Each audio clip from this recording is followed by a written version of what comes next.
your hand up and a chamber representative will come and pick it up. That representative is going to be Kirby Asplin. Kirby, raise your hand. He's in the back there. Give that man your questions if you have them.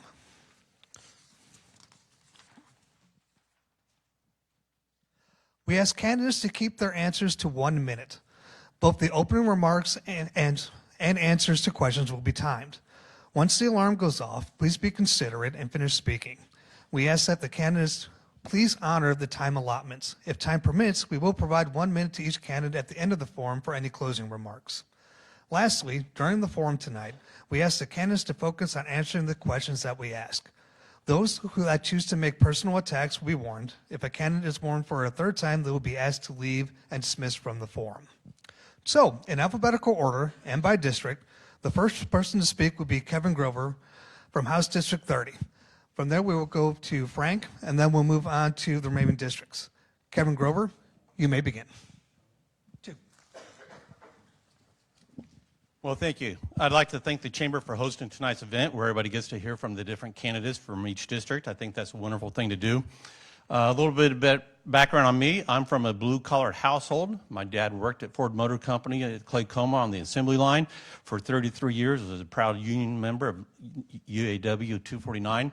My mom stayed home until all of us kids were in school, and then she started working at Independence Regional as a receptionist in the radiology department.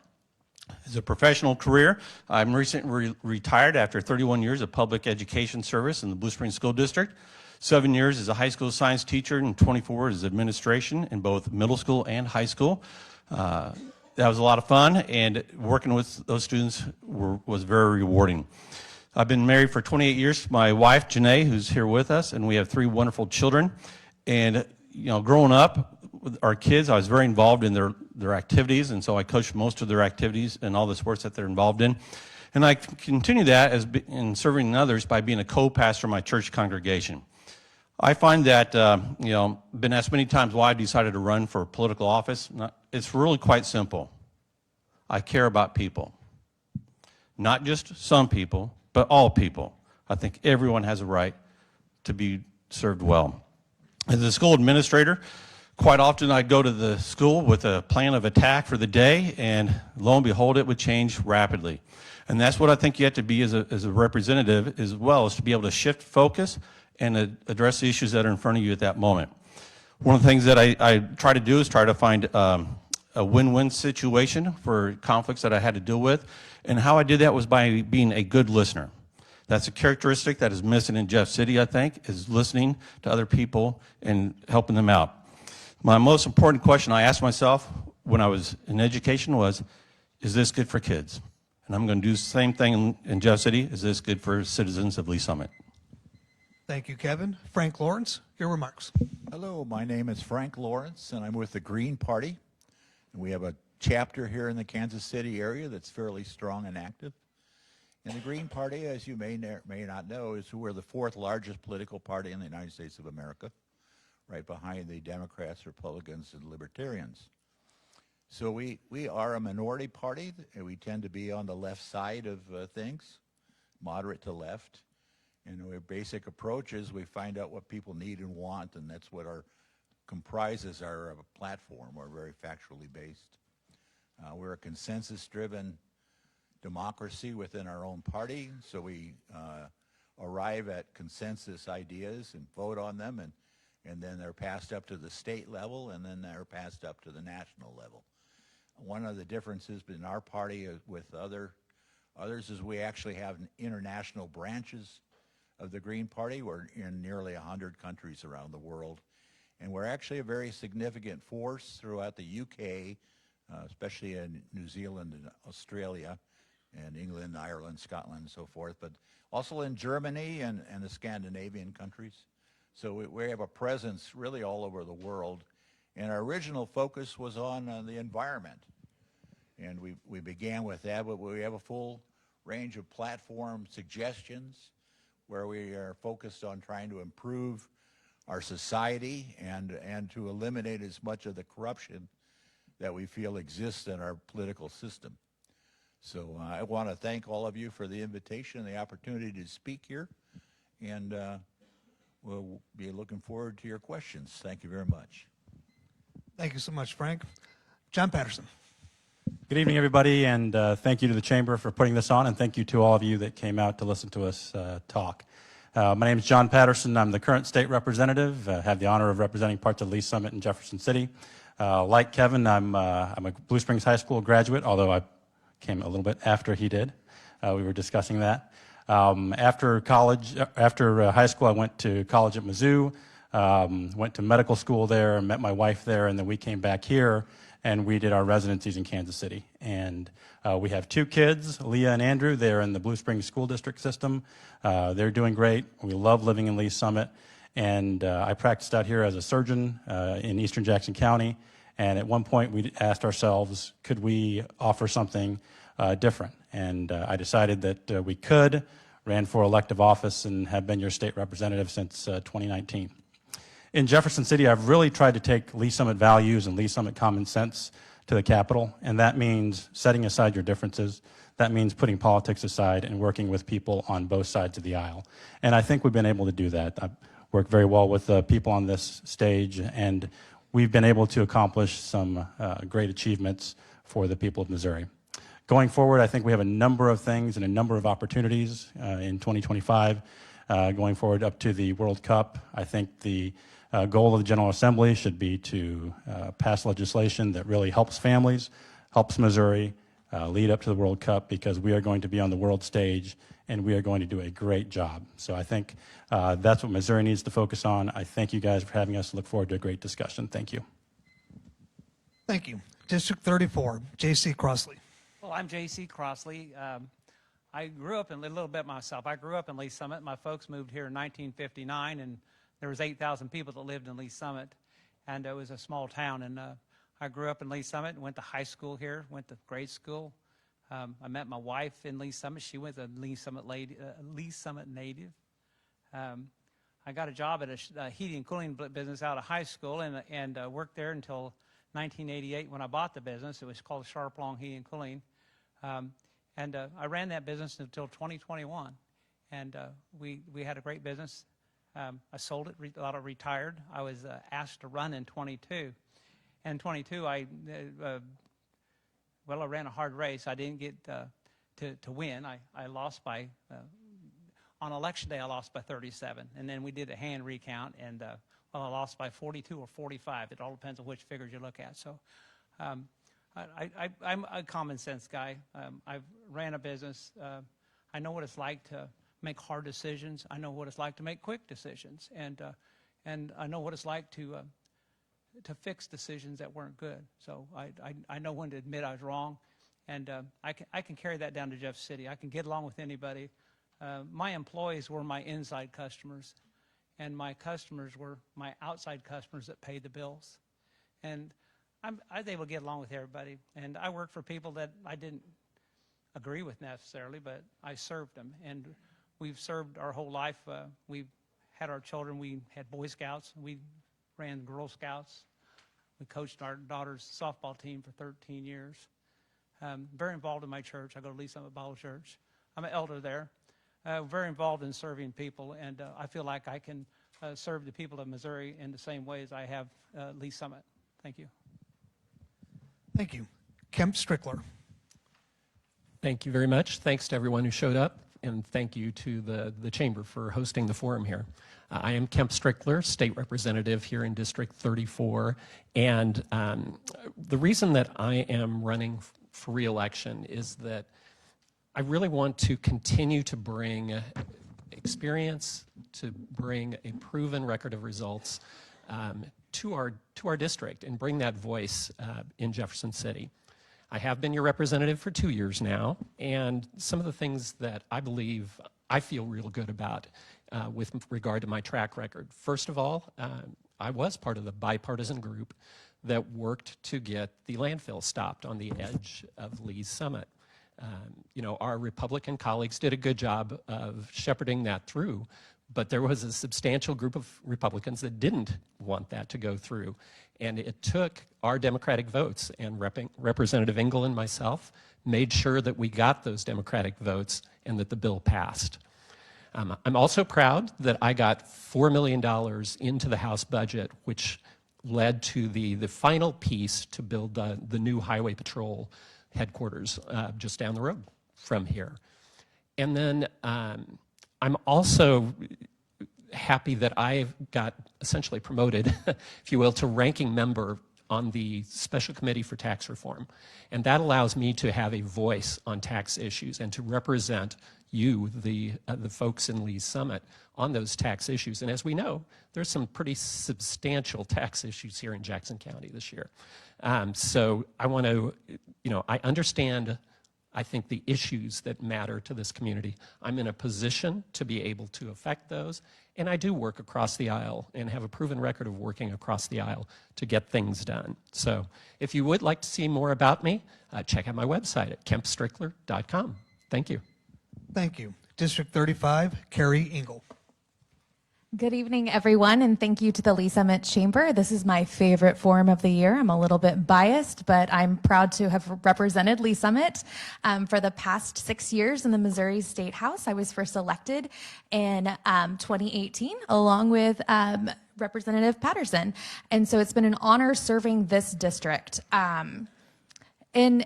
And I'm sure for any of you who are paying attention to the Missouri legislature, there's not a lot of balance, and it's often dictated by extremism. And I have really enjoyed bringing balance to the legislature, sometimes being the adult in the room, providing common sense Lee Summit solutions versus the extremism that we see so often in our politics. Frankly, that's driving business away from this area. And so it's really important to have a stake in what's going on here at home and taking that back to Jefferson City. I have 2 small children here in Lee Summit. I have a 7th grader and a 2nd grader, and I think of them every day when I'm making those decisions, like I'm sure so many of you do with your kids. I was a child social worker prior to being elected, and I have had a lot of success working across the aisle in Jefferson City, making sure that all the children in the state of Missouri have the best care.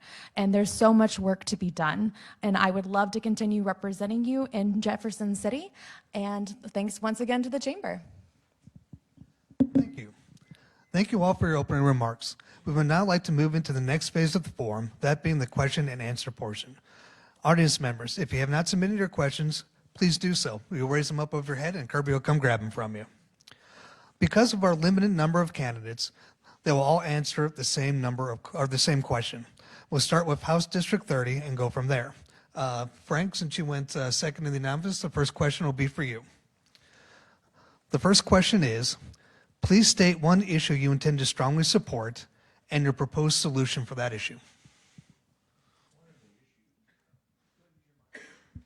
One of the issues that I strongly support is one that might surprise you.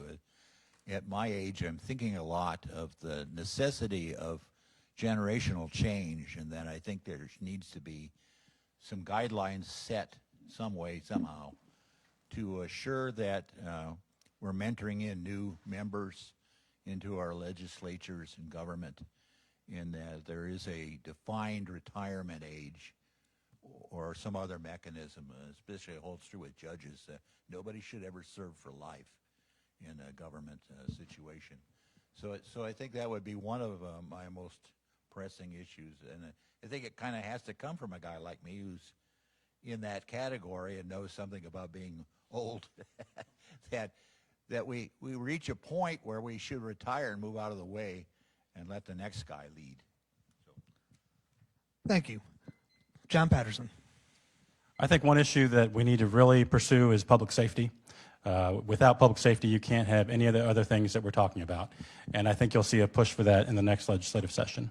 If you talk to people in Lee Summit, it seems like there's more crime than we've had before. And we had a great meeting with the police last week. And I think what you're seeing is a city that's growing. We have 108,000 people. And with that comes more crime, unfortunately. But if you talk with the police here in Lee Summit, they will tell you that a lot of the crime comes in, does the crime, and goes back. And a lot of the violent crime, the vast majority of that, come in and then they leave. So we have to think about crime as a regional issue. And one of the things that we will pursue is a program to recruit and retain police officers. If you look at the numbers in Kansas City, in 2014, Kansas City had 1,400 police officers in their department. Today, it's 1,100. We have to get more cops on the street so that they can do their job, catch criminals, and so that we can be safer in our streets here. Thank you. Thank you. Next up will be J.C. Crossley. Yeah, there's several issues that come to my heart, but one of the main things is people that are underemployed, and we have a lot of people that graduate high school that don't know what they're doing, and they're shepherded towards higher education, and that may not be where they need to be. But when I was in high school, I knew how to weld, I knew how to run a metal lathe, a wood lathe, and I learned all those industrial arts in school. And I believe that we need to focus people or expose people to those industrial arts. And because there's 6 guys, for every 6 guys that's retiring right now, a baby boomer like me, in the trades, only 2 to 3 people are replacing those people. And whether you're an electrician, all the skilled trades. And they're great jobs. They come out of high school with industrial arts degree and a good job. Thank you. Kevin Grover. Is it mine? Oh. Go right ahead, Kevin. All right. So my top priority would be funding public education. Number one thing. If you take care of public education, we all know that is a backbone for society. The better we do with our students, the more education we give them, the more opportunities, the better society will be. In the past 20 years, underneath the Republican legislature, that's been the majority, public education has gone from 25% of the state budget to 19% of the state budget, 6% decrease. During that time, schools are hiring school resource officers for public safety, we're hiring counselors, and we're hiring licensed clinical therapists to help with the mental health issues that our students are facing. That has taken away from adding more teachers to the classroom. Our teachers are getting burned out, they're overstressed, we're dealing with behaviors that we haven't seen before, and that's mainly because we don't have enough teachers in the classroom. If we were to put the focus back in the classroom, instead of some of the divisive issues we've been seeing, we can go back up to 25%. Imagine what we could do with 6% more of education funding for our students. Thank you. Kemp Strickler. Thanks. Yeah, to me, the number one issue that I've heard on the doors is absolutely about the property tax assessment issue. And we need to put some guardrails in place so that seniors aren't forced out of their homes. And this past year, I filed a bill to cap assessment increases at 4% per year, something that's predictable and yet allows for cost of living kind of increases for teachers and for fire and police. So I'm going to reintroduce that. I also believe we should have our county assessor an elected position, and so that will be introduced, I'm sure, again this year. But I've talked to so many people impacted by that, and to me, that's the thing that we need to get a handle on here in Jackson County. Thank you. Keri Ingle. Yeah, one of the biggest things that was, biggest pieces of legislation that was pushed both in the House and the Senate over the last year was the child care tax credit. It was something that was absolutely supported by the Chamber of Commerce. It's something that would allow folks who are having problems finding affordable, reliable childcare access to that childcare, and it would keep folks in the workforce. It's one of the things that we've really been struggling with here in Missouri for a while is lack of having childcare deserts, right? If you don't have a safe place to take your child every day, you can't go to work. And there are plenty of job openings. That is not a problem that we have. If we want to fill those jobs and make sure that those kids have a good foundation for their education, then we need to have reliable, safe childcare. And the child care tax credit is the way to do it. And so I will continue to support that in this next legislative session. Thank you. All right, thank you. This next question will start with Jon Patterson. What is your position regarding Amendment 2, allowing the Missouri Gaming Commission to regulate licensed sports wagering, including online sports betting and gambling boats? Assuming this passes, how would you ensure the funding goes to what it's intended to go towards and ensure that the source is not being directed elsewhere? Well, I'm in favor of sports wagering. I think it's something that's pretty mainstream. People are doing it. They are traveling to Kansas to do it, giving them the tax revenue. One of the things that I worry about is people that have gambling addiction. So we have people here taking part in gambling, and then we don't collect any revenue to help with gambling addiction. So I'm in favor of taxing sports wagering and making sure that the people that have problems with gambling get the help that they need. Because right now we're not doing that, and people are gambling. We know that. In terms of school funding, what I've been telling people is vote on this because you want gambling or not. Don't do it for the education piece. But what I would do is make sure that the money goes to education, and it's up to the legislators that are in Jefferson City to make sure that schools are getting the funding that they need. I believe that they are. Today I visited Voice Spears. They are doing great. I'm getting my 10 seconds, but it's up to the legislators to make sure that education is getting the funding they need. Kevin Grover. Yeah, Amendment 2, sports betting needs to be passed, but I don't think this bill is the right bill. It's done by an initiative petition because the state legislature has not been able to pass a bill that supports public education or just provides a good service to the state and the citizens. The amount of money that we're talking about is 0.2% of the school funding per year, 0.2%. That's all that's going to go to education. It's nice, but it's instead of. So that money is not going to be placed on top of the current budget of education. It's going to be that $20 million a year that they're talking about, the proponents are saying, will be taken out and spent somewhere else. So it's not going to add any money to public education. It's not going to increase teacher salaries. So I agree, if you want sports betting and you're not worried about any of the funding that goes towards public education, vote for it. But as far as a bill that supports public education, this is not the right one. Thank you. J.C. Crossley. Yeah, I feel the same way about the sports betting and the gambling. If you look at the budget for Missouri secondary education, it's about $14 billion. And so if you got $500 million through the lottery, and then you're going to add another $20 million, it doesn't do the job for paying for education for our children. Our legislature really does need to set the budget for education and not depend upon people gambling to fund education. Because like the lady says, it doesn't add to, it just evens out. So I don't really believe it's going to give people what they're voting for, what they think they're voting for. It's not going to give what the Missourians are voting for. It's not going to add to it. So thank you. Kemp Strickler. Yeah, let me start by saying I'm glad it's on the ballot from the standpoint of we've tried to get this solved for 6 or 7 years, and it's stalled. That being said, I'm in kind of the same place as frankly the other folks have said, that you should vote for it if you want sports betting, but you cannot count on it helping education at all. In fact, I honestly don't want to hear people talking about how, well, we pass sports betting, shouldn't that solve all of our school problems? It's not going to. It's $20 million a year. And in the scheme of a like $4 billion, I think goes to DESE, it's not going to make a difference. But if you want sports betting, and a lot of folks in our district do, then you should vote for it. Keri Ingle. This is a great example of what happens when there's dysfunction in Jefferson City. Sports betting is something that we have been debating and passing bills on for years, my entire tenure, and yet we're passing this off to the taxpayers to make this decision for us and to put it in the Constitution. If you believe that you should be able to bet on a Chiefs game here in Lee Summit as opposed to going over to Kansas, then you should vote for it.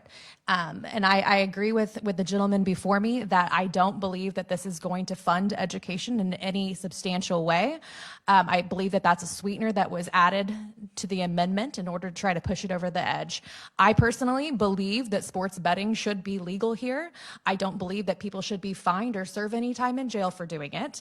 And that's how I think that you should view things that are illegal or legal on your ballots. If you think that if you support sports betting, vote for this bill. Thank you. And finally, Frank Lawrence.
Thank you. The next question is going to start with Kevin Grover. What is your stance on initiative petition reform? Please explain.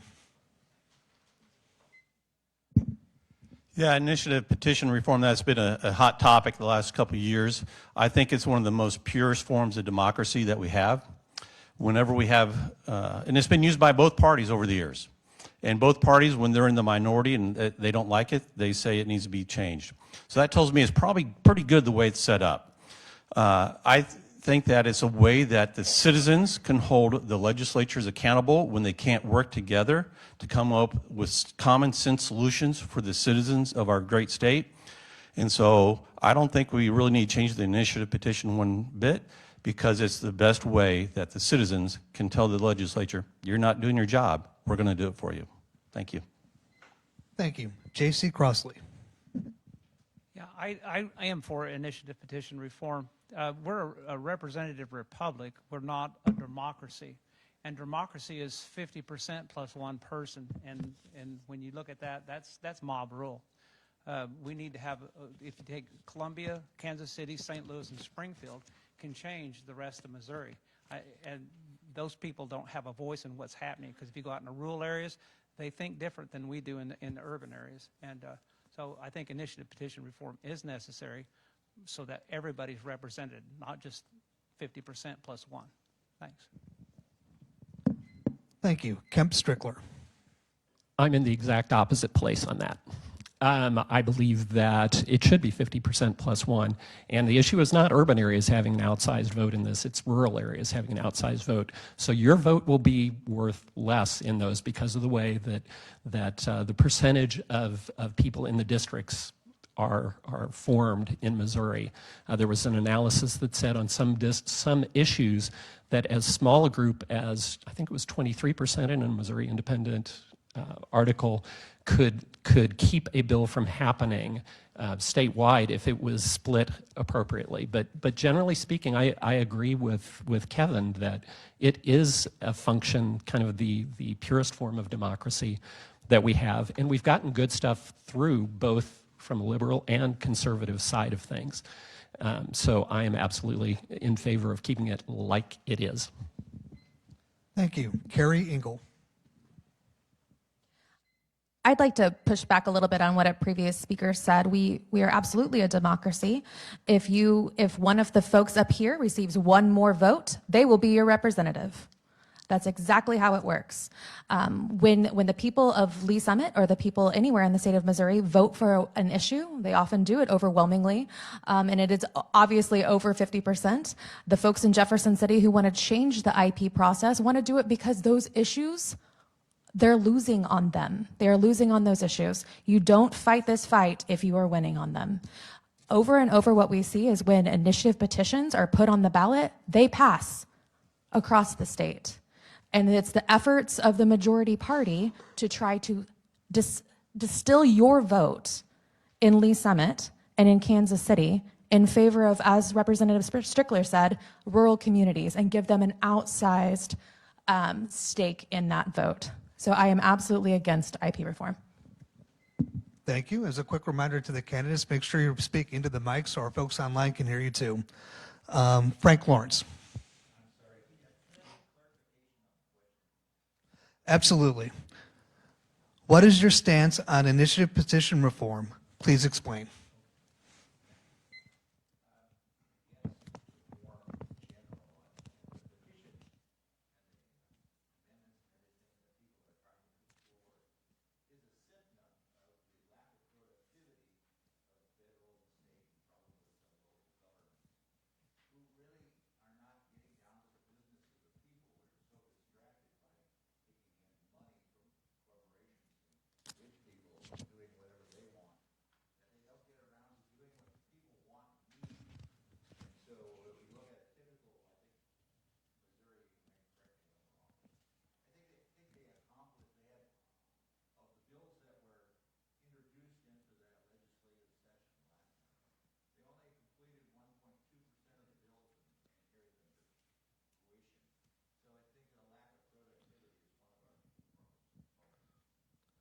Thank you. Jon Patterson.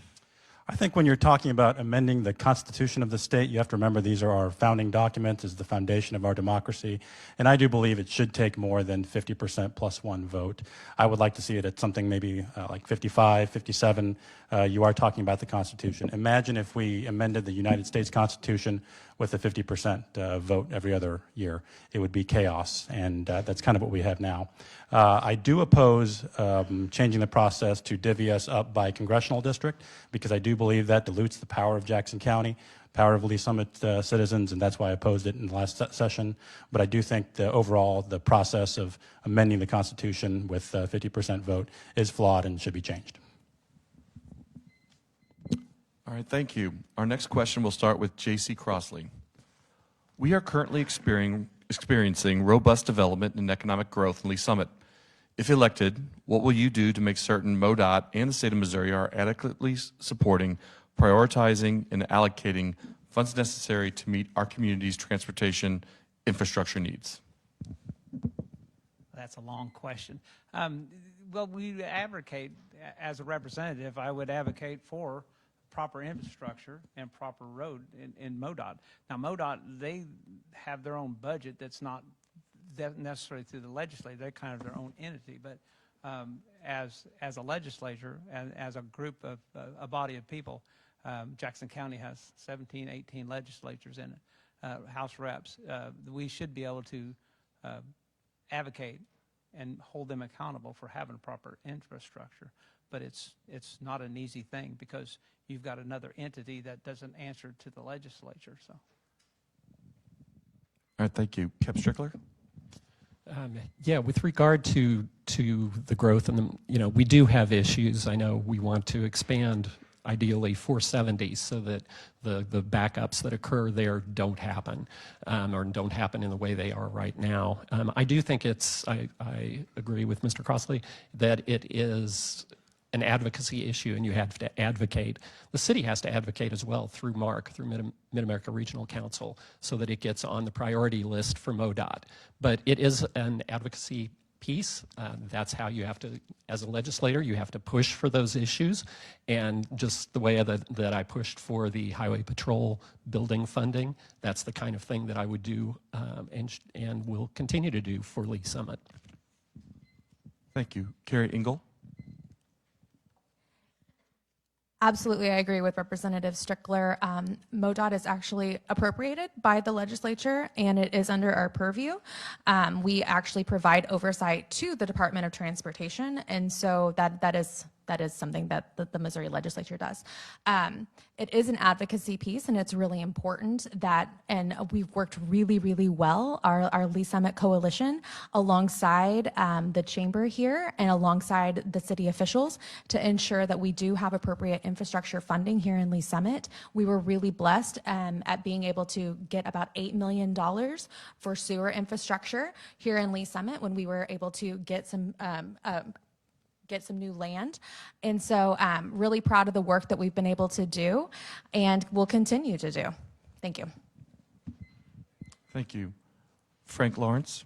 The Green Party has a more global view of the transportation issue. We're using way too much energy, and we're emitting way too much carbon dioxide and methanes and things like that into the atmosphere. And so one of the ways of coping with that is we need a national plan for rapid transit trains to cut down on people driving around in cars and having to fly everywhere in the country. So I would advocate that we run a rapid transit train between the airport at St. Louis and the airport at Kansas City. And if you choose to get off at that hub, you can hop on a plane or take a bus or rent a car or a truck. All of the ways of transporting things and people are located there. And then that train would proceed on to the next hub, maybe only 1 or 2 stops in each state. And we would save an enormous amount of energy doing that. Thank you. Jon Patterson? Well, I think this is one area where your representation and the people you send there really matter. And Lee Summit is very lucky. We have some very senior representatives who've been there 6 years, 8 years, and have an actual say in what goes on in the budget. We have a great city council, and we've been working together to get the funds that we need for projects. Keri Ingle mentioned the $8 million for the sewer. I want to mention the $1.5 million that the Lee Summit representatives were able to get in last year's budget for the Joint Operations Center. It's really advocacy, and the people that you send there really matter. And next year, I think we'll have some sway at the Capitol, and I'm going to make it a priority that Lee Summit gets the infrastructure help that they need. I don't know if I'm sure everybody has, but 470, as you're passing Colburn, it's a nightmare. I think it is a safety issue, and it's something that the state ought to address, especially with the World Cup coming in 2 years. Thank you. And finally, Kevin Grover. Yeah, Missouri, as we all know, has some of the worst infrastructure in roadways and bridges. We have one of the highest percentages of bridges that are deemed unsafe, and so that is something that needs to be addressed. And I agree with everyone here that's talking about we need to work as a collective body to make that happen. Now, we all have some different ideas on how that'll happen, but I love hearing the commonality that whoever is there wants to work together to address this issue, because it's something that affects everybody in Missouri. In Lee Summit, we have a lot of issues as well. And so what I would do is I would want to be in Jeff City and find those people either on my side of the aisle or the other side of the aisle, it doesn't matter, and let's work for some common sense results to address the infrastructure issues that are happening in Lee Summit and throughout the state. Thank you. This next question is for Kemp, and our first question from the audience that's here live tonight. What are some specific steps that can be taken to require Jackson County to follow the direction of the Missouri Tax Commission? Yeah, that has been such a fiasco. The State Tax Commission came in. Basically, Jackson County has said, no, we can't. For me, I think that's going to end up, frankly, in court is where that's likely to end up. But the things that I want to do is make sure that we put in the guidelines in place so that, frankly, we don't have those situations coming up.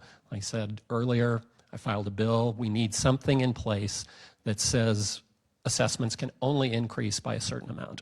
And mine said 4% per year, but there's other bills that I would be supportive of. So to me, that's the area where I think the legislature can help.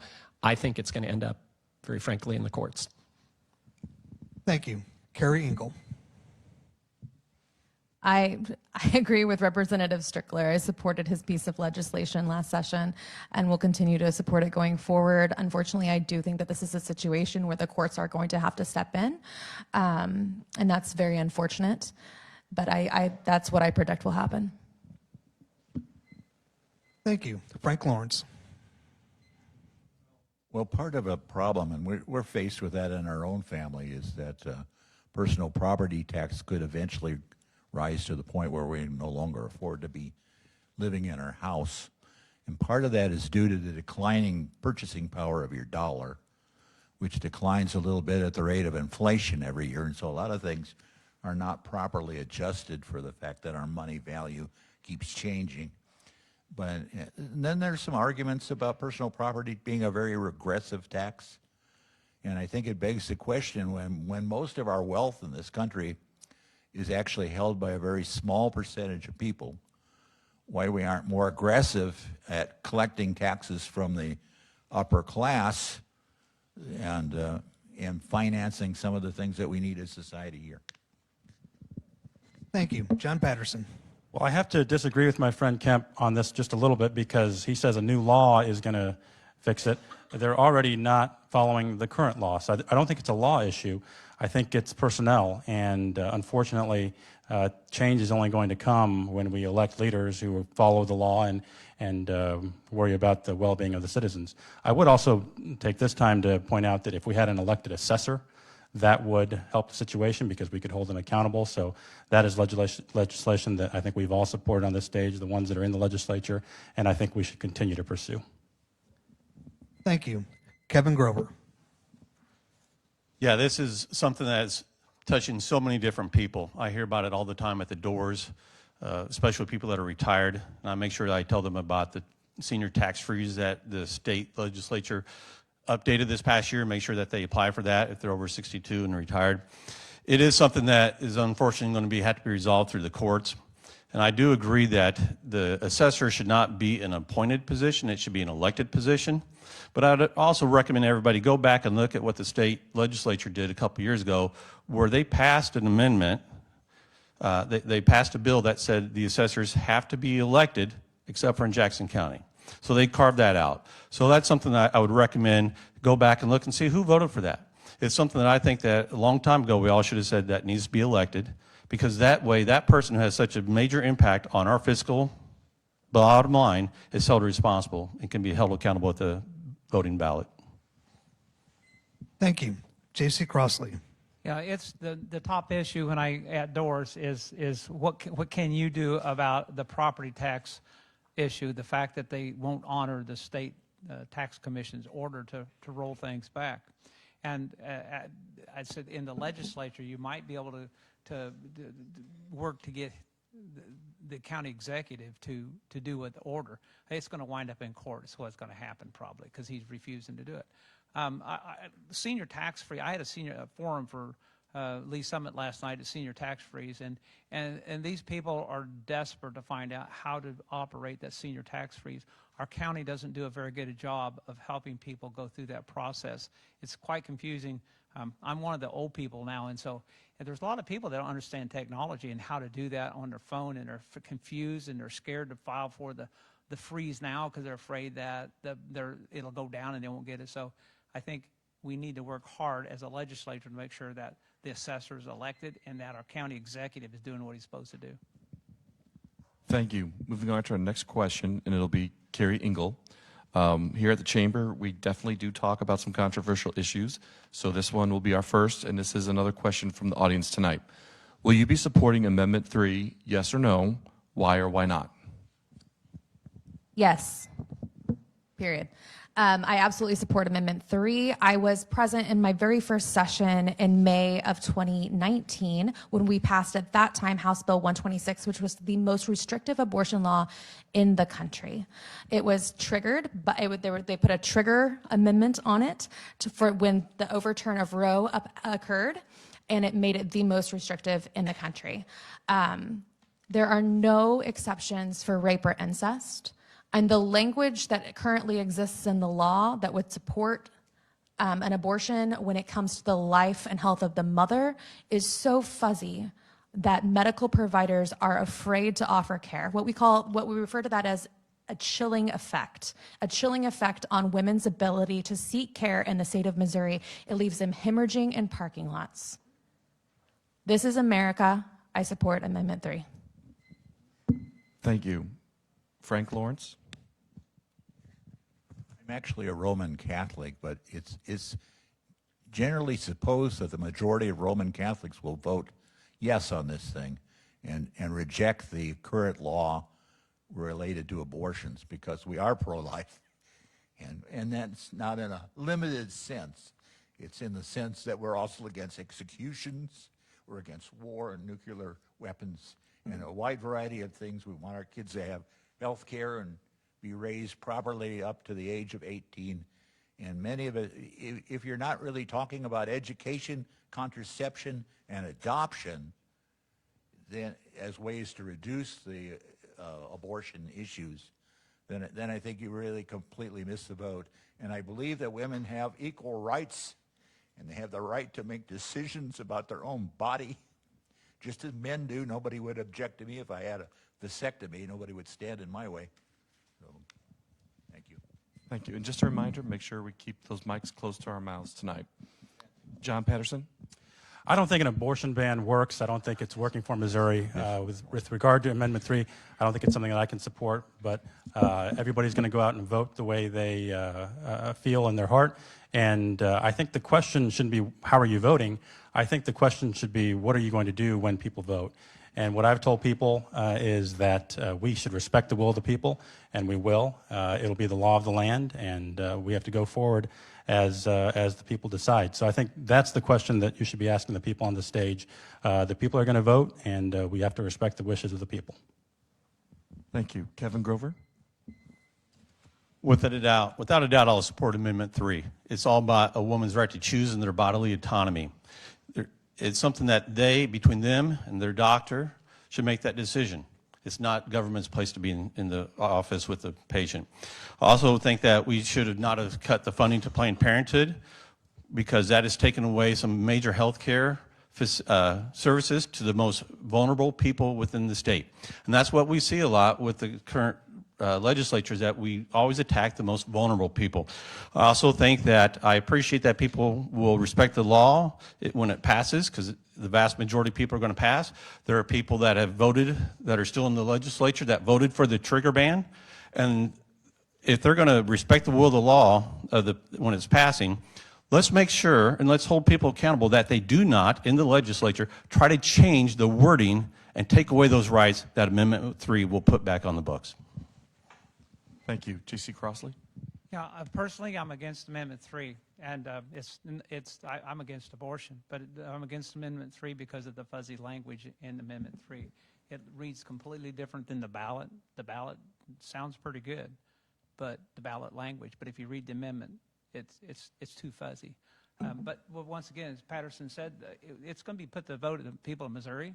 The people of Missouri are going to decide this, and it'll change the Constitution. And, well, I will have to take an oath if I win to support and defend the Constitution, which I will. So, thank you. And finally, Kemp Strickler. Yes, I support Amendment 3. I trust women to make the decisions that are needed for their own health care. That's between them and only them. It's not for the legislators to decide. And I agree that I think the big issue here is going to be, if it passes, will it be respected by the legislators? I personally believe that our Republican colleagues are going to start picking at it on December 1st when they can start pre-filing bills. And if they're not outright trying to overturn it like they did with the original Clean Missouri. So I think that's something that the voters need to keep in mind, is who's really going to protect it if Amendment 3 passes. Thank you. This will be another audience question, and Frank, this will be for you first. As we all know, we just went through a little bit of an ordeal with the landfill just south of us. So with that in mind, does Missouri need better environmental laws?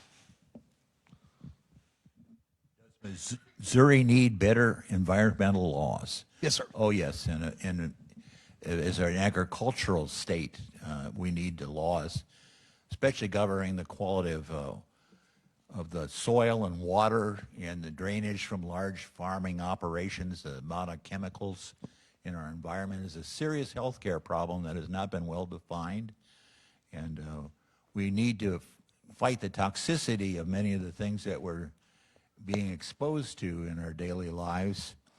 That will come back later in our life and really cause us major problems and already are.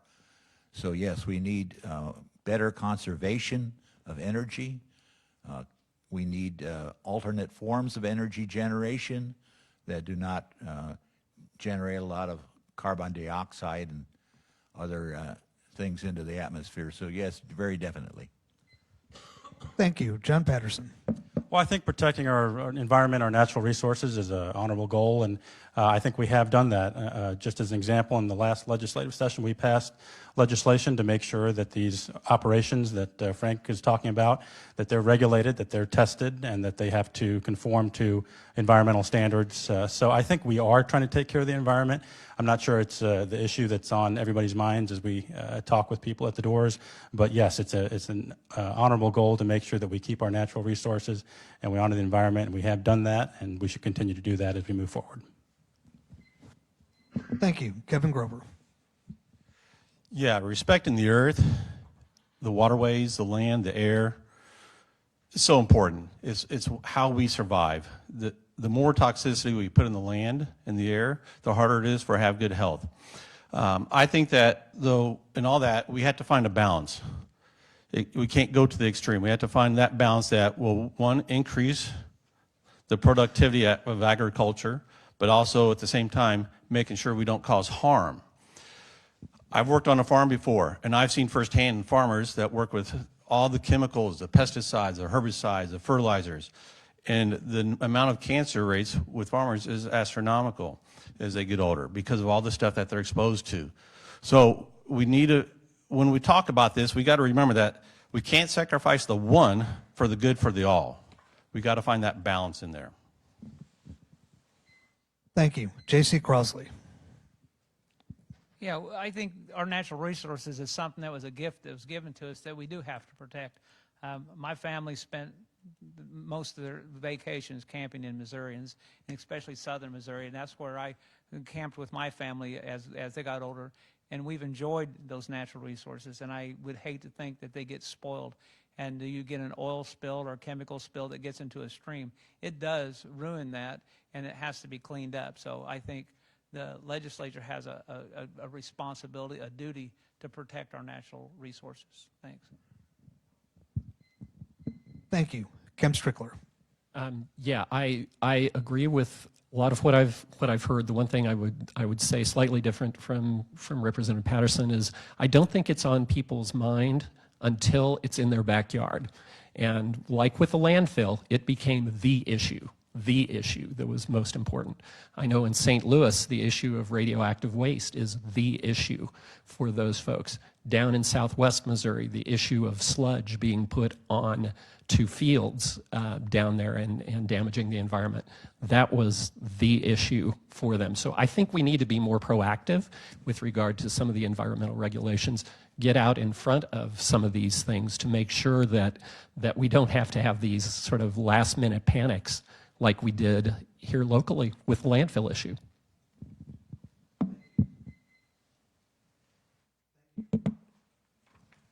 Thank you. Keri Ingle. I'm absolutely in agreement with Representative Strickler. And yes, the landfill is a great example of the community coming together to fight back against what would have been an environmental disaster for Lee Summit schools, for our properties, for Longview Lake, for this area that we all love and have lived in for generations. We also need to think about the effects and the impacts of concentrated animal feeding operations, CAFOs, and their impact on this area. And not too far from here, I remember my very first cycle out knocking doors. A CAFO that existed off of 50 Highway was a huge, huge issue for this area.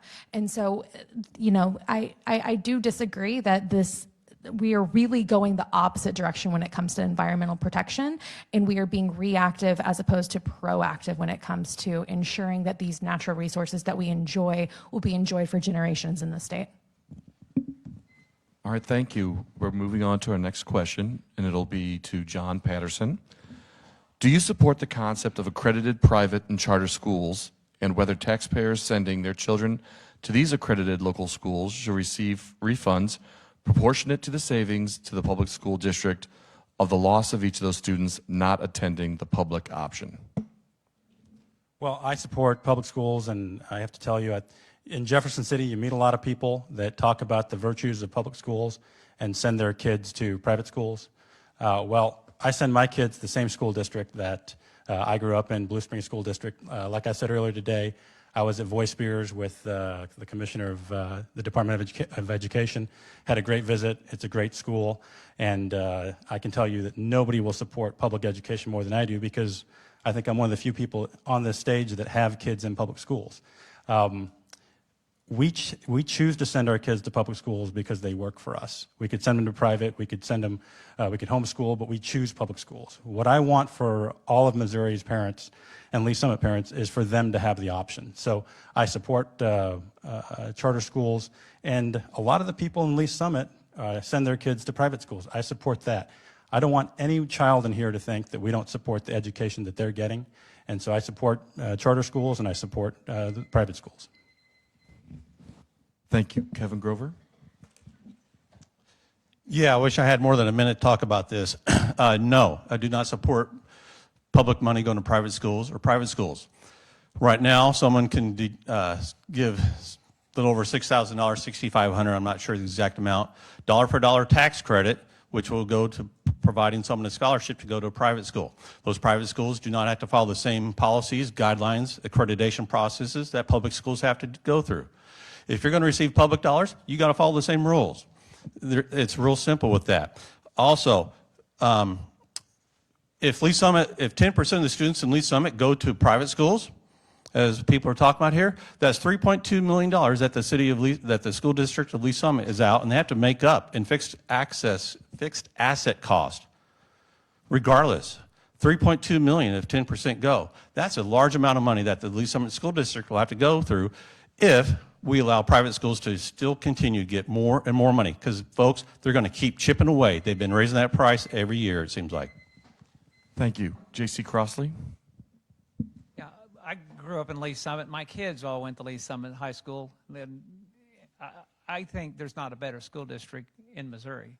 And I'm not saying it because I'm partial, because I've seen the example of it. And but I too think there's people that don't fit the public school thing for whatever reason they be.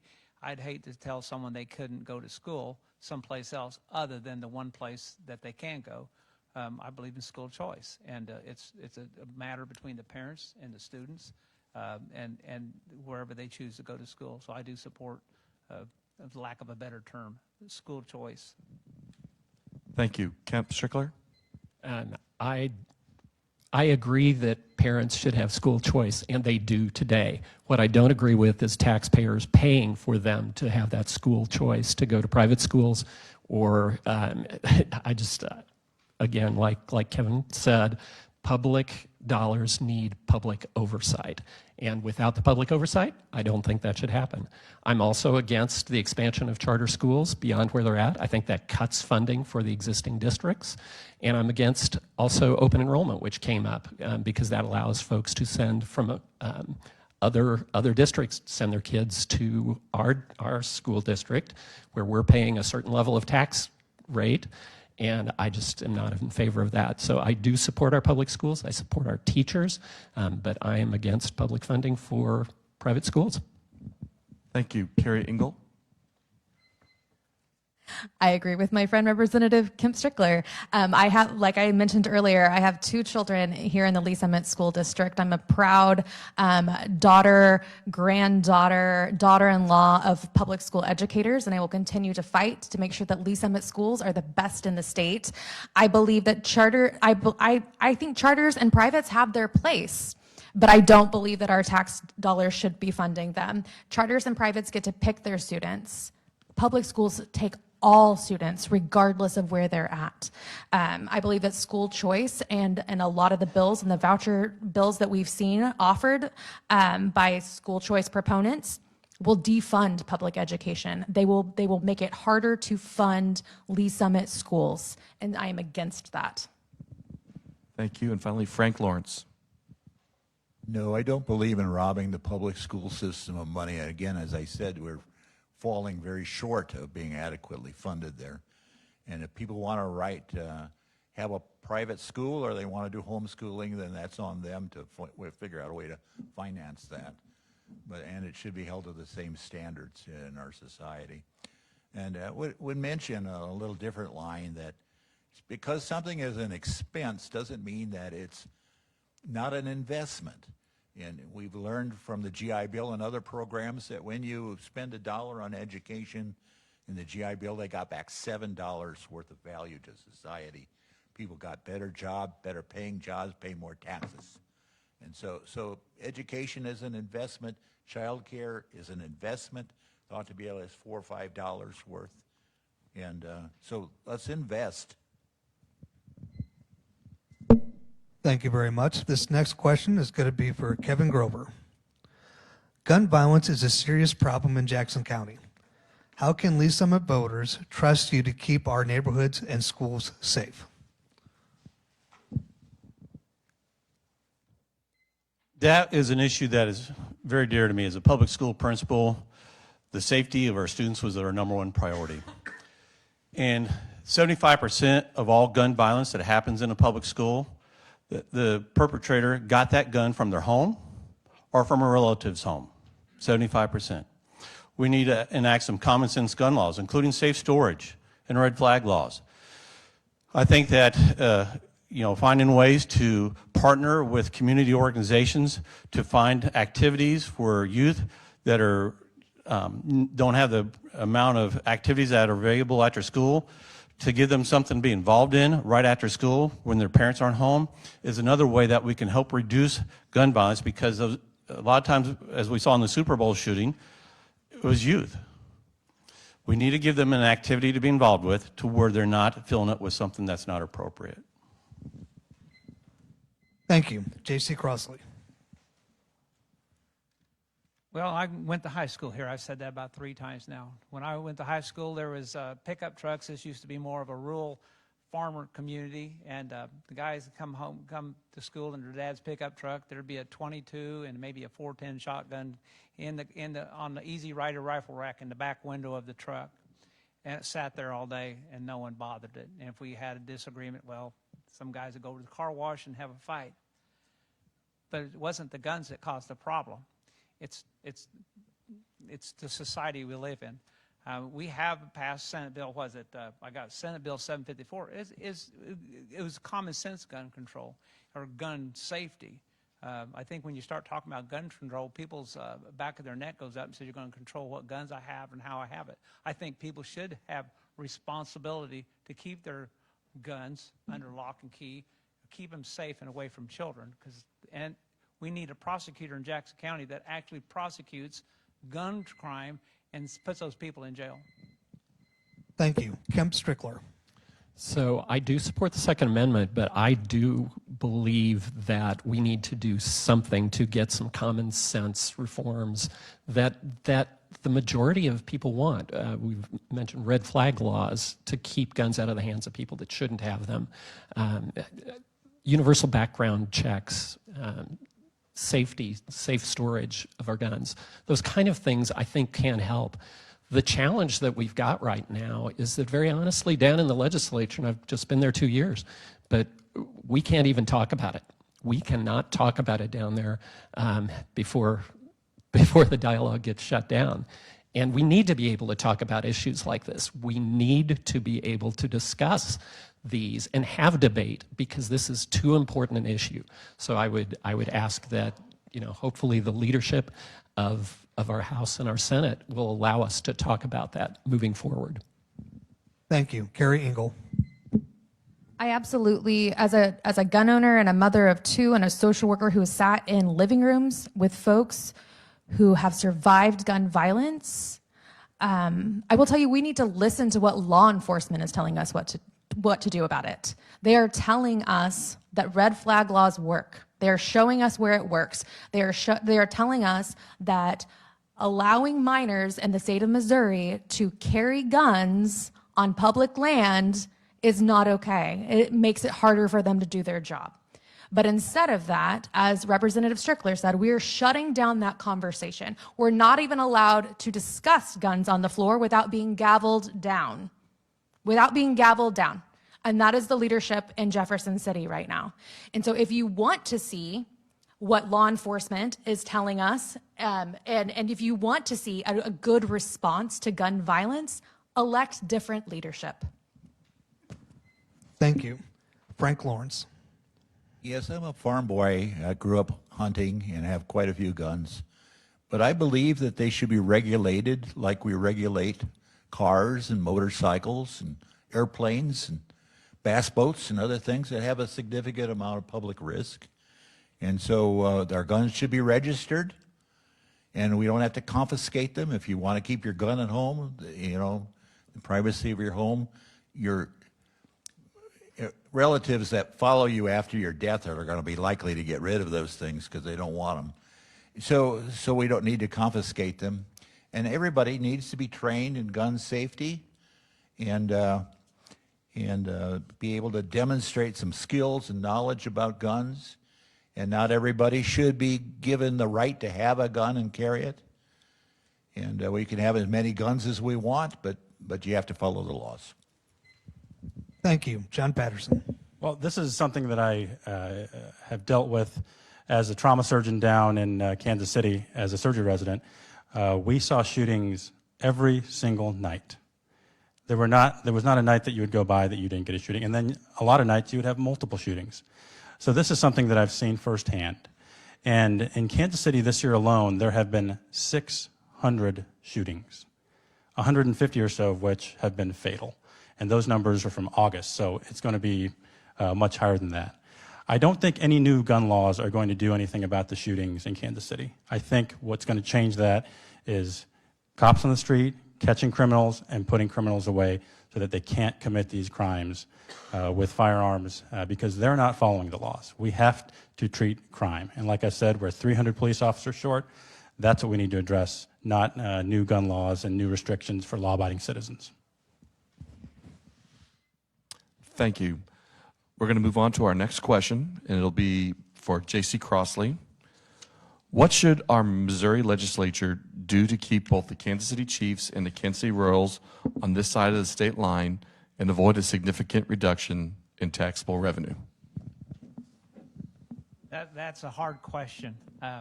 I was a business owner, and nobody except me and my employees kept customers and kept us in town.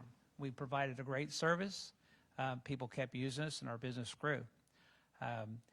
The state didn't help me other than the infrastructure of roads. And for the state to get into the business of entertainment and trying to hold the Chiefs here or the Royals here or on the other side of the state to keep the sporting teams in, it comes at a cost to the taxpayers because the state's not giving the Chiefs funny money, they're giving our money to them. And what is the payoff for it? And so there would have to be a definite payoff for the state of Missouri to be able to offer tax credits or whatever it is to keep the Chiefs or the Royals here. Thank you. Kemp Strickler?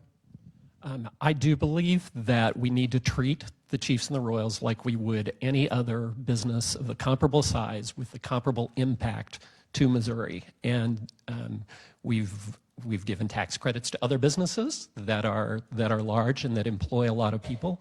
I believe we should view them the same way, not more than that, not ahead of that, but I think we should treat them like we would any comparable sized business.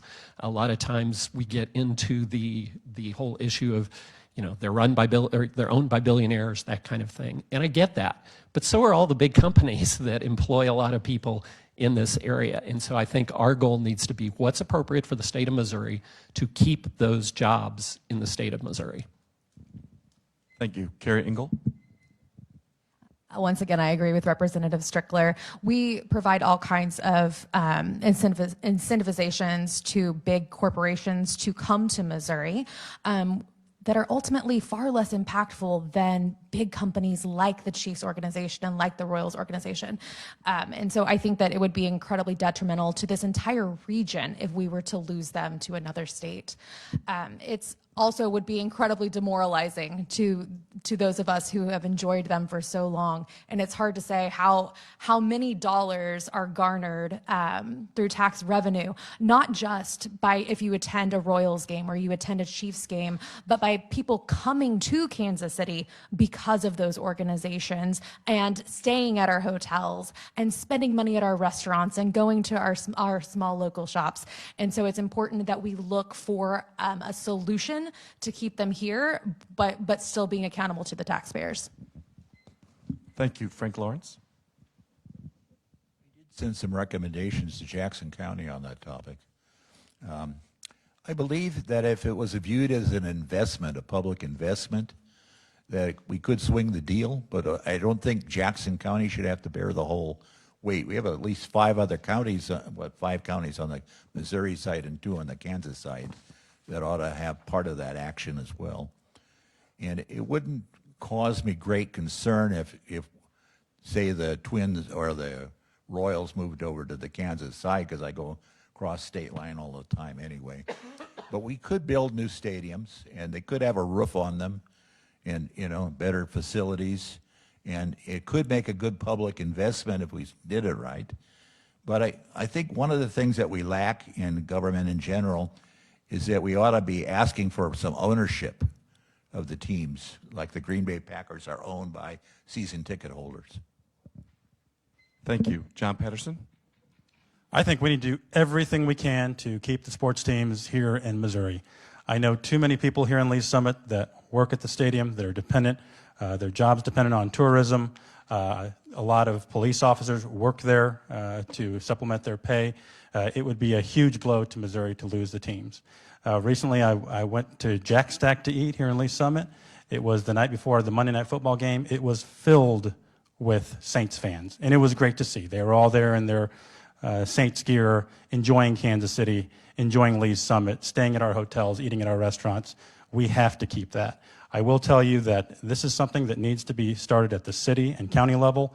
The state should only come in if it's needed, but we should do everything we can to make sure that the Chiefs and Royals stay in Missouri. Thank you. And finally, Kevin Grover. Yeah, I agree with John on pretty much everything he said there. The Royals and the Chiefs, they provide so much for the community.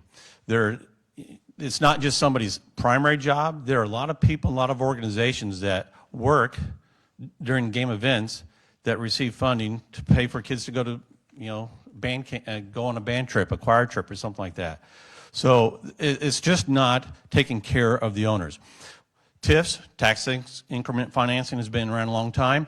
If we're going to do TIFs to bring in industries to help them get situated, to get our economy going, let's take care of those people that are creating a huge revenue stream for our county and our state right now. Also, we have the World Cup coming up. We've heard about that a couple times. If we did not have the Kansas City Chiefs and that infrastructure there right now, we'd be missing out on a once-in-a-lifetime economic windfall that we were going to have the opportunity of. So I agree. We need to find a way to help keep the Chiefs and the Royals in Missouri. Thank you. This next question is going to go to Kemp Strickler first. Do you believe affordable housing in our community is a local or state issue, and how would you address this important matter? I do. I will start by saying affordable housing is one of the issues I've very much heard about all over. The prices of housing, the prices of rents have gone up dramatically. As to whether it is certainly a local issue. We have to provide housing that will allow for that will allow for our children to stay in the community that they grew up in. And right now that's an issue. At a state level, I'm not sure, honestly. I think that's one of the things that we have to dig into, and I know we've heard about it at a federal level as well. So to me, it's a huge issue. It's going to take response at various levels, but it is something that we need to prioritize. Thank you. Keri Ingle. I agree, yet again. This is something that we're having problems with nationally. I would be interested in seeing tax credits for first-time home buyers at the state level. It's something that we could offer. Here in Lee Summit, we can't keep housing inventory. It flies off the shelves. Over the last 15 years that I've lived in Lee Summit, entire new neighborhoods have sprung up, and you cannot keep that inventory. Everyone wants to live here in Lee Summit, and that is a great thing. And we need to make it more available to folks at every income level to come and enjoy what our city has to offer. I think that there are a lot of creative solutions to this, and I think that we can get on board with both the city, the county, and the state level, as well as the federal level, in solving this housing crisis. Thank you. Frank Lawrence. I'm going to get clarification from you one more time.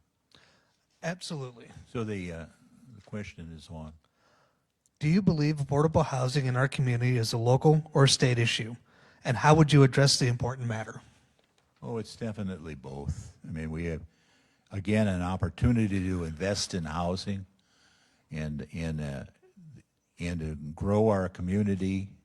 And we should be building far more houses. And it gets back to a lot of different topics, like the need for people who actually build houses to have the skills to do it with.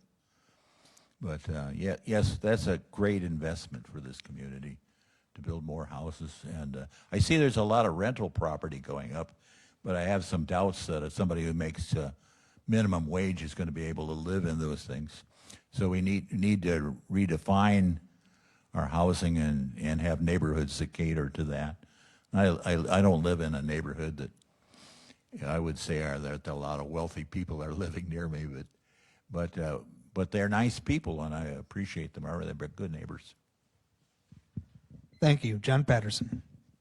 Well, this is something that we should spend an hour on, but because it has to do with everything that we're talking about here: property taxes, housing, low-income housing.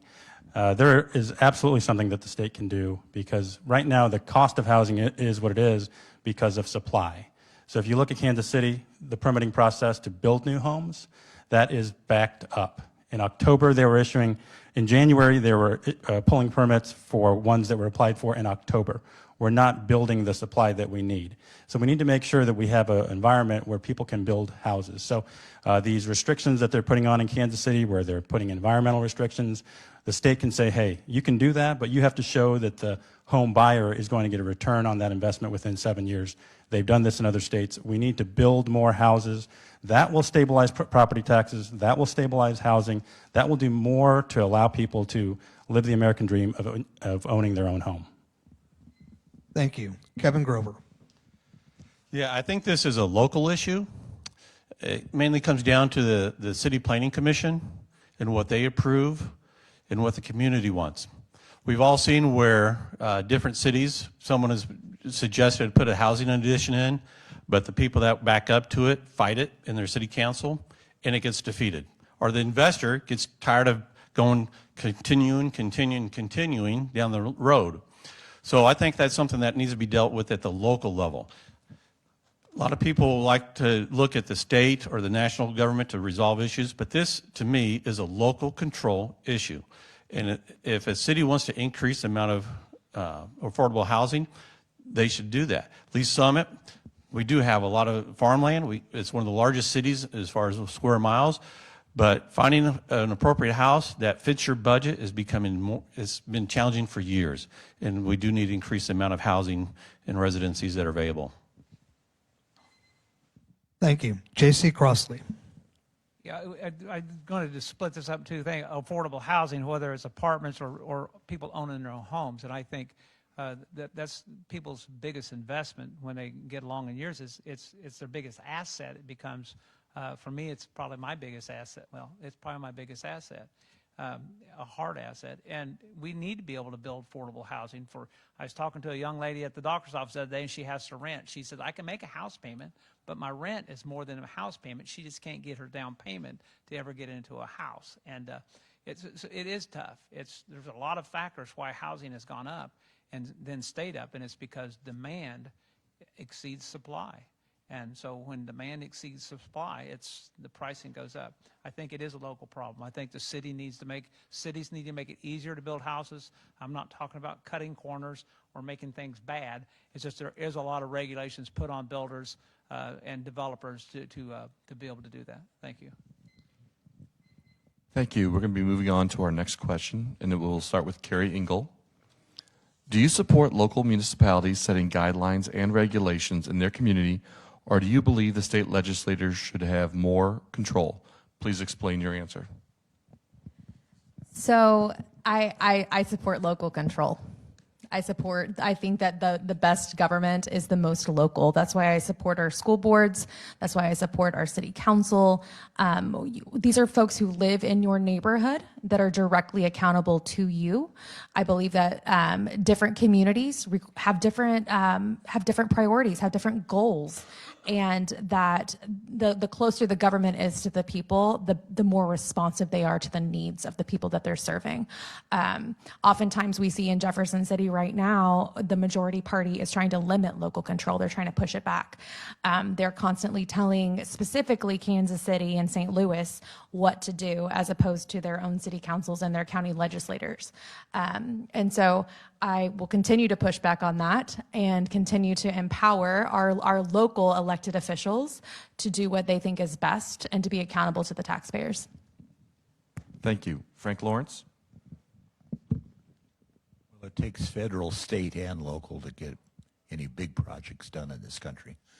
It's estimated, I think the average for state revenue is about 20% of it actually comes from the federal government. So on really big projects that we want to undertake, we're probably going to need some federal grants money to start with.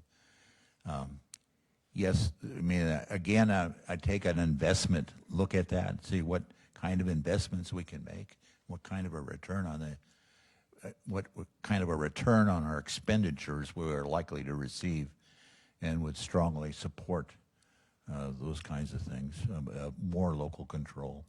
The Green Party, basically, most of the people that have actually been elected to office are nonpartisan local politicians, so we don't really get credit for existing, but we do. Thank you. Jon Patterson? Yes, I'm for local control. We're here in the Lee's Summit. We're very lucky to have great leadership, city leadership, with the mayor and the city council. I think they do a great job. But there are times that the state has to step in, and a good example of that is the property tax fiasco. If it was just local control, we would not have the senior citizen tax freeze that we have. That was something that the state came in and instructed the county, you have to do this. And it was to stop the bleeding, really. I'm a trauma surgeon. First thing you have to do is stop the bleeding, and that's what we had to do for senior citizens. So I think our city does a great job, but in some cases, the state has to step in, and the property tax is a good example. Thank you. Kevin Grover? As I answered this question on the previous question with my answer when I talked about local control with affordable housing. I think as much as possible should be dealt with at the lowest level of government. Let them address the issue. And if there's challenges, the next level up. It shouldn't be big brother or big sister coming in and telling you what to do all the time. People in the local area need to have skin in the game and make sure that they are expressing what they want. They're sharing it with their neighbors down the street. They're just sharing with people that they see at the restaurants and tell them what they think should be happening within their community. So the more local control we have, the more held accountable those people in those positions will be held, in my opinion.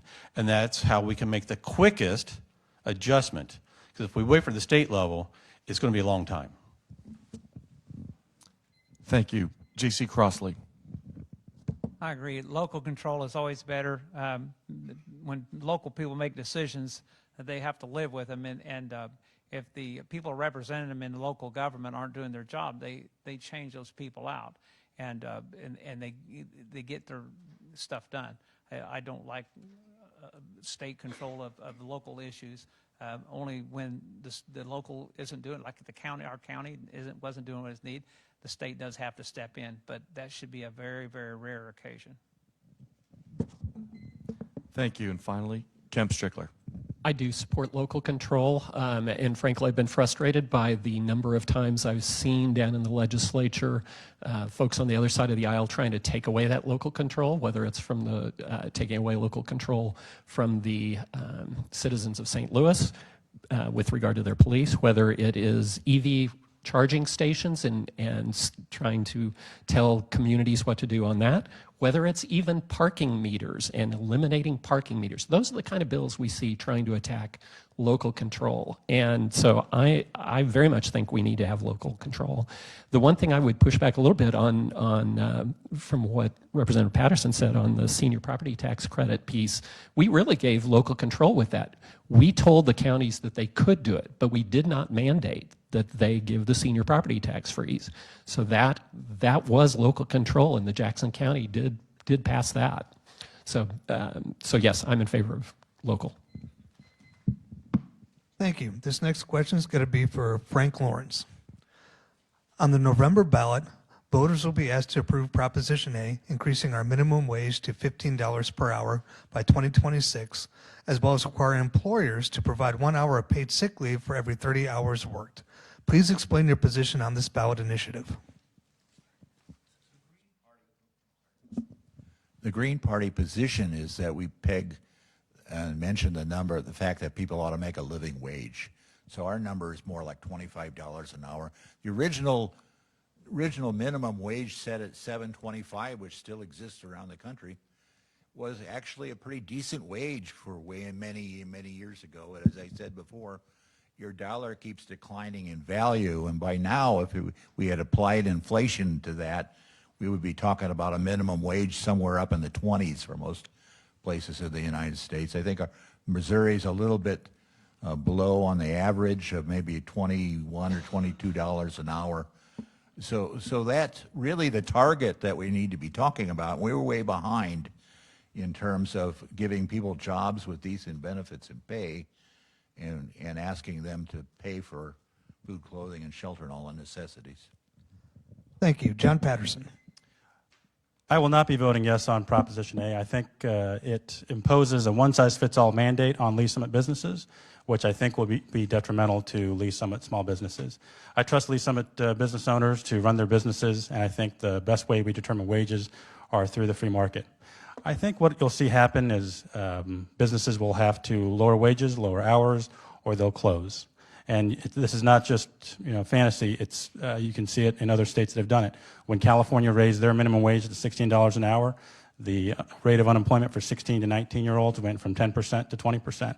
You'll just have fewer people working in these jobs. And I think there's great value in working in these jobs. I was talking with someone today about my first job working at Pizza Hut. We were talking about 1 in 8 people in this country have worked at McDonald's. And I think you're going to take those opportunities away from people with this. So, and then I will mention one last thing. No one has been able to tell me if this is for the worker, why are states, cities, and the school districts exempt from this? Thank you. Kevin Grover. I will support Proposition A. It's 1 in 4 children in Missouri live in a household where at least one caregiver works a minimum wage job. 1 in 4. We're not talking a huge increase in the amount that's going to be given on the minimum wage, but it will make a difference in that family. Right now, for make a living wage in Missouri, it's at least $22 an hour per person to have that. If you have a family of 4, it's going to be much higher than that. One thing I'd like to say is that this is an argument as far as you're going to lose jobs are going to be automated. That's what was said the last time that the initiative petition said to increase the minimum wage. That didn't happen. Look what our economy has been doing. It's been growing. We're expanding. Look at the number of houses. We can't find enough workers to fill the jobs we have now.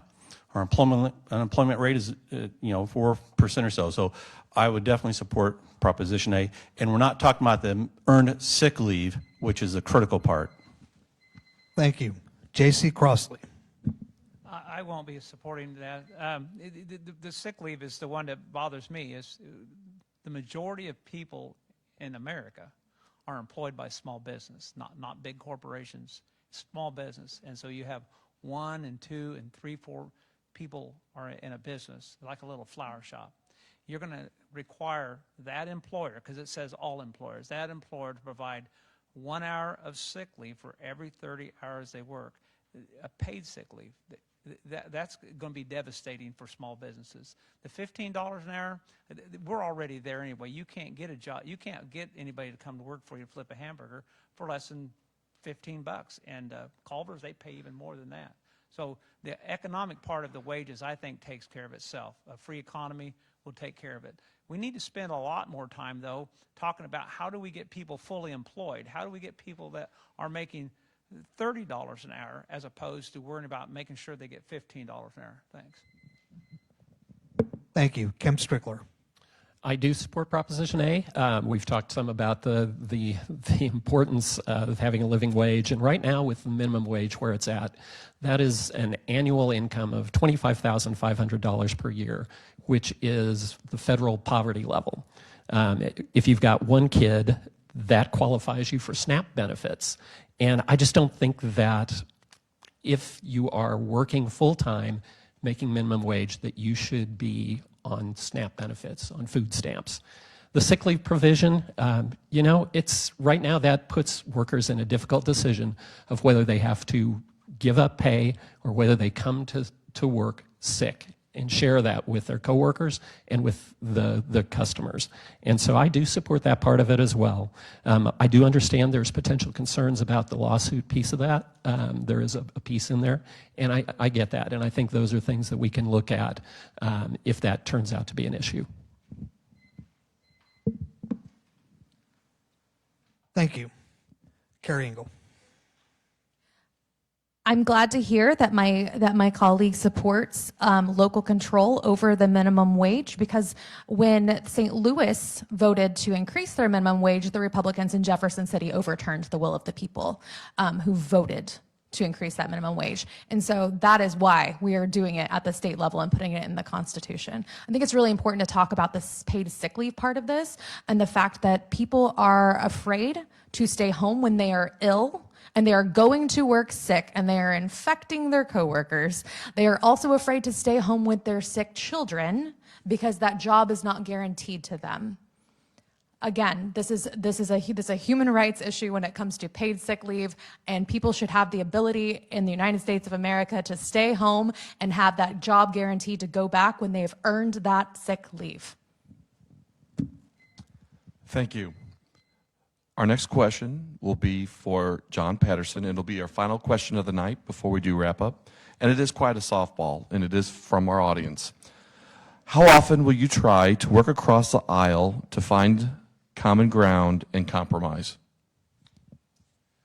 Well, I think, we want to make sure that we work with people on both sides of the aisle. And this is something I think that there is a track record of doing that. I think if you ask my colleagues here, we work together. They're good representatives, and we've done a lot of things working together that benefit the people of Lee Summit. I can think of the landfill being one, the sewer, the Joint Operations Center. So I think this is something that there's a track record of us doing. This is something that I think we in Lee Summit kind of lead the way. There are people from other parts of the state, all they want to do is fight. All they want to do is be on social media. All they want to do is get attention. I think for us, we've got some serious legislators. We have a track record of working together, and I think we'll continue to do that. Thank you. Kevin Grover. Well, if I were to be elected, I would obviously be a member of the minority party, so that would be something I'd have to do every single time. And I think that's okay. I think it's okay if you're the majority party to work across the side because, folks, there are issues that aren't party specific. Taking care of people, taking care of the most vulnerable, making sure we have good schools.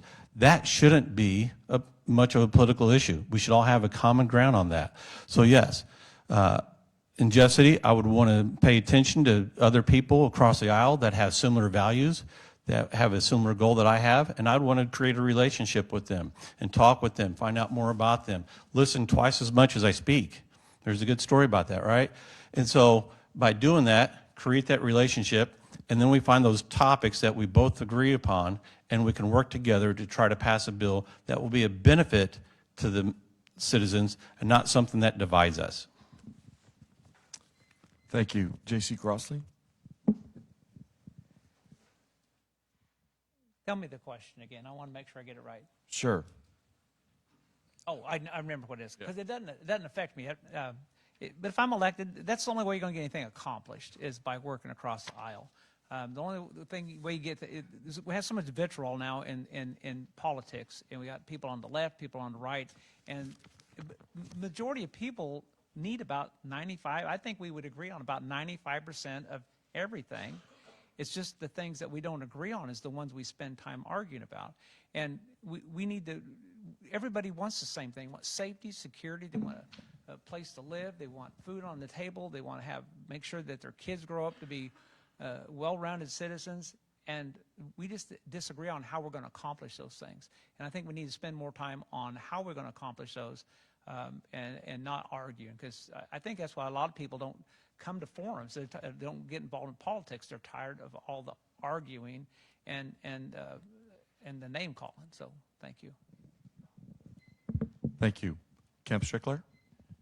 Yes, as Kevin said, as someone in the minority party, I have to work across the aisle. I have to find Republican sponsors for things that I want to accomplish. And I've been able to do that, and we have been able to work together for common interests for Lee Summit without question. I would say that generally the whole Kansas City delegation, the Kansas City area delegation, works pretty well together to work on things for the betterment of the Kansas City area. And that's not something I necessarily see on the other side of the state. So I absolutely will continue to do it. I have to do it if I get reelected. The other thing to think about is there's sort of two aisles in the State House right now, because the Republican Party, as large as they are, there are different factions within that. So that's one that we have to think about as well. Thank you. Keri Ingle. As a member of the minority party in Jefferson City, every piece of legislation that I've gotten passed has been a bipartisan bill. It has been because I've been able to work across the aisle with folks and find common ground for the good of all Missourians. And so I think that that's what all representatives should be doing, regardless of their party. We all represent Democrats, Republicans, and independents. And so we need to listen to good ideas no matter who they come from and look for that common ground. I'll echo what Representative Strickler said. The majority of the arguments that happen in Jefferson City, the majority of the dysfunction happens within the majority party, the division within that party itself. That's why last year we passed the least amount of bills that we had in history. The very, very least was the dysfunction within primarily the Senate amongst the majority party. And so we need adults in the room that are able to work across the aisle for the good of all Missourians. Thank you. And finally, Frank Lawrence. The Green Party has to maintain a reputation for being a scrappy little minority party, and we are that everywhere in the world. We constantly caucus and run across all the aisles that we can find to advance what we believe is our primary mission, is to improve our society and to eliminate as much corruption from our society as possible. So we practice our values, and we stand up for the little guys that need to be stood up for, and we advance the causes that we can with the people that we have, and we don't take money from the rich people and corporations. So we're ready for the rest of you to start doing that as well. Thank you. Thank you, Frank. That was 14 questions. Great job, panel. Thank you all for coming tonight. Lastly, I would like to give each candidate an opportunity to provide any closing remarks. Please keep your remarks to 1 minute or less. We will reverse the order that we used during the opening remarks. The first person to speak is going to be Keri Ingle from District 35. You'll have 60 seconds for your closing remarks. Keri. I want to thank you all for coming out tonight, and I want to thank the Lee Summit Chamber for hosting this event. You all are why we run. Knocking doors is the best part of this job, and meeting the folks that we hope to represent is why we do this. It's the very, very most important thing. So thank you all for coming out, for being educated voters. Regardless of whether you agree or disagree with what folks on this panel said, you now know what their stance is, and you can go out and tell everyone you've ever met, right? And so I want to thank you all for doing that. I want to thank everyone on this panel for being congenial and to sticking to the policies and sticking to the issues. We could use a whole lot more of that in American politics. And so it's been an honor to represent Missouri, to represent the 35th District for the past 6 years, and I would be honored to get your support for the next 2. Thank you. Kemp Strickler. Thank you all for coming. Thanks to the Chamber for hosting this, and to the voters in District 34, thank you for letting me represent you for the last 2 years. I'm going to continue to fight against things like the property tax fiasco that happened here. I'm going to continue to support our schools. I'm going to continue to go forward with what I believe is a proven record of helping our community. There are some distinct differences between myself and Mr. Crossley. Public education is clearly one of those where we have different views with regard to vouchers and open enrollment, those charters, those kind of things. And I do trust women to make their own decisions, and I'll support the will of the voters if Amendment 3 is passed. But it has been an honor. I appreciate the support that I've gotten from the district, and I hope you'll vote for me on November 5th. Thank you. J.C. Crossley.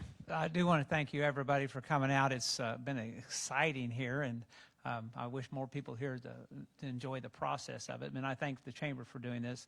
It gives me an opportunity to meet people I haven't seen before. I think Lee Summit deserves representation in Jefferson City, that they're not bound by. I don't have any loyalties down there except to the people of Lee Summit. I don't have lobbyists I have to worry about. I'm a poor rep. I wear out shoes and I pass out cards, and I've enjoyed knocking doors.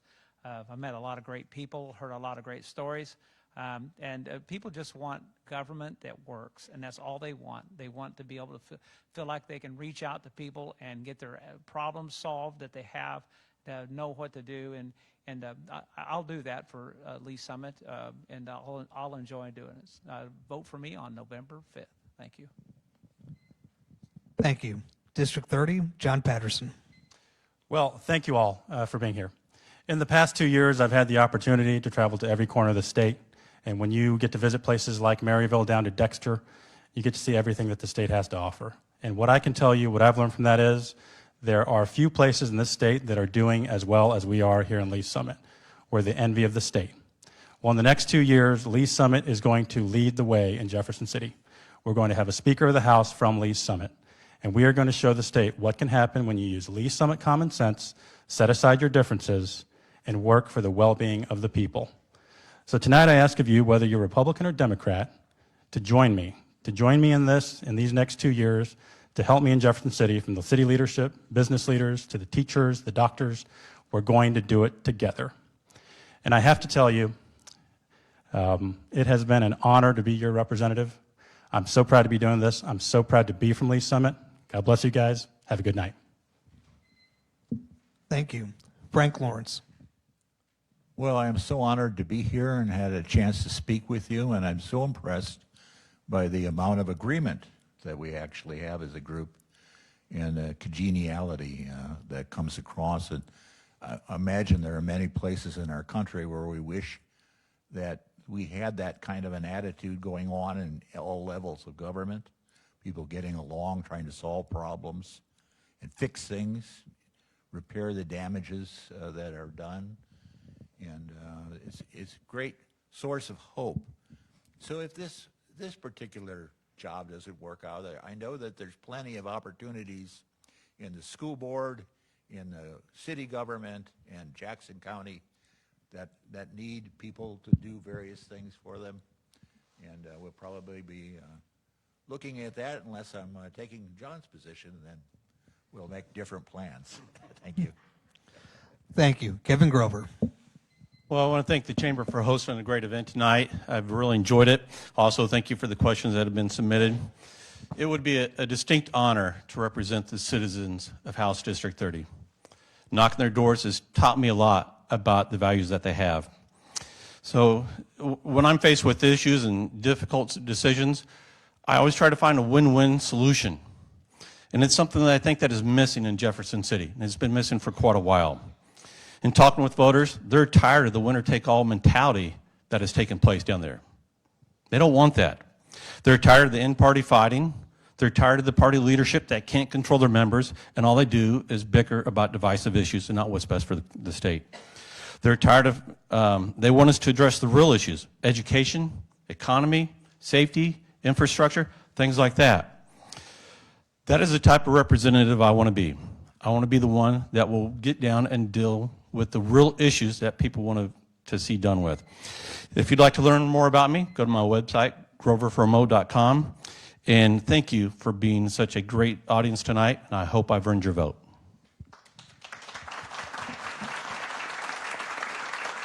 All right. Thank you, candidates, for being here this evening and participating in tonight's forum. We want to again thank the Missouri Innovation Campus for their hospitality and this evening's sponsors: CEAH Realtors, Lee Summit Tribune, Life Goal Strategies Group, Rodney Lesh, Missouri Association of Trial Attorneys, St. Luke's Health System, and Tingle Flooring for partnering with the Chamber. We appreciate our audience in attending this evening. We thank you for your engagement and interest in being a part of this important and worthwhile process.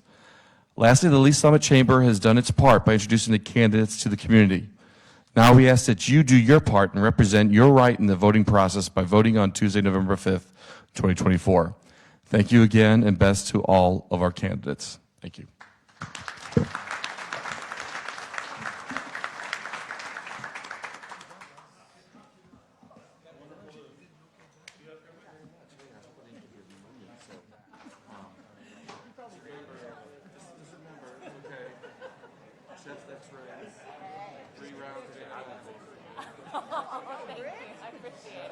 Hey, he's fantastic. I love this guy.